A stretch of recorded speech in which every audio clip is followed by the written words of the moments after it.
જિલ્લા ભાજપ પ્રમુખ મયુરભાઈ પટેલ અને આજના આ સેવા સેતુ કાર્યક્રમની અંદર પધારેલા જિલ્લા ભાજપ પ્રમુખના પ્રતિનિધિ શ્રી ઘનશ્યામભાઈ માનસુરિયા સાહેબ, મામલતદાર સાહેબ, પીડીઓ સાહેબ, અન્ય ખાતાના કર્મચારી મિત્રો, આપનો એમનો કિંમતી સમય આપી અને આભાર સાહેબ.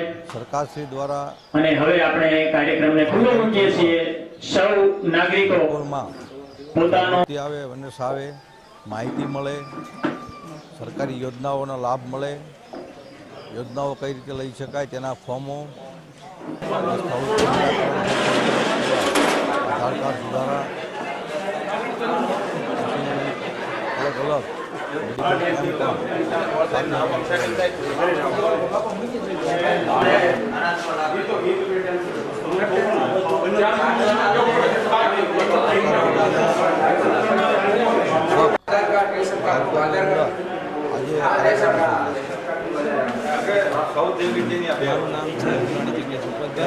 જાળીલા તાલુકો.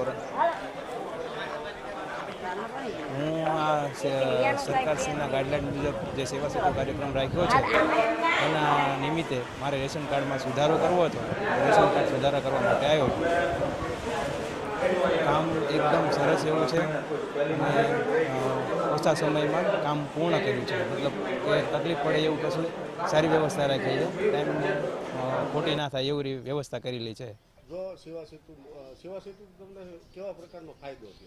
સેવા સેતુના એક ફાયદો તો એવો છે કે મારે ઓછા ટાઈમમાં ઝડપથી કામ થયું. મતલબ કે જો સેવા સેતુનો કાર્યક્રમ જાળીલામાં ના રાખ્યો હોત તો મારે તાલુકા કક્ષાએ મતલબ કે મામલતદાર કચેરીએ જવું પડે કે જિલ્લા કક્ષાએ જવું પડે. તો એ મતલબ કે ખર્ચોય થાત અને ટાઈમે બગડે અને કંઈક કામ ધંધે જતા હોય તો કામ ધંધોય ખોટી થાત. આવા સેવા સેતુથી લોકોને ફાયદો ખરો? હા, 100% ફાયદો છે. આટલો તો ફાયદો છે, બધાને ફાયદો. મને જેવો ફાયદો થયો એવો બધાને ફાયદો થશે. શું નામ તમારું, કયું ગામ? જાળીલા મારું ગામ છે. રમેશ સોલંકી. રમેશભાઈ, સેવા સેતુનો કાર્યક્રમ છે, આપ અહીંયા યોજનાકીય લાભ લેવા માટે આવ્યા છો. કેવા પ્રકારનો લાભ લેવા આવ્યા અને અહીંયા આવવાથી અથવા તો કેવા લાભથી તમને શું ફાયદો? અહીંયા આજે સેવા સેતુનો કાર્યક્રમ છે જાળીલા ગ્રામ પંચાયત પ્રાથમિક શાળામાં. તમામ લાભ મળવા પાત્ર છે અને હું એક ગામનો નાગરિક છું, સામાજિક કાર્યકર્તા છું અને આવા સુંદર સેવા સેતુના કાર્યક્રમનો હું એમ કહું છું કે બહોળી સંખ્યામાં 12 ગામના નાગરિકો લાભ લે અને બધાને સુંદર લાભ મળે.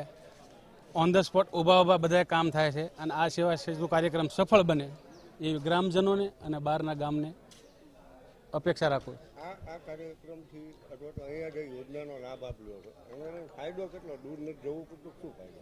ફાયદો તો સાહેબ ઘણો બધો છે. કેમ કે અહીંથી રાણપુર 14 કિલોમીટર થાય, બોટાદ 22 કિલોમીટર થાય અને ઘર આંગણે જો ગંગા હોય તો લાભ લેવાનો જ હોય ને. એટલે આપણે એ લાભને લઈને એક ગામમાં ઉત્સાહ અને એક ગામનું વાતાવરણ સારું અને ગામના નાગરિકો લાભ લે એવી અપેક્ષા સાથે.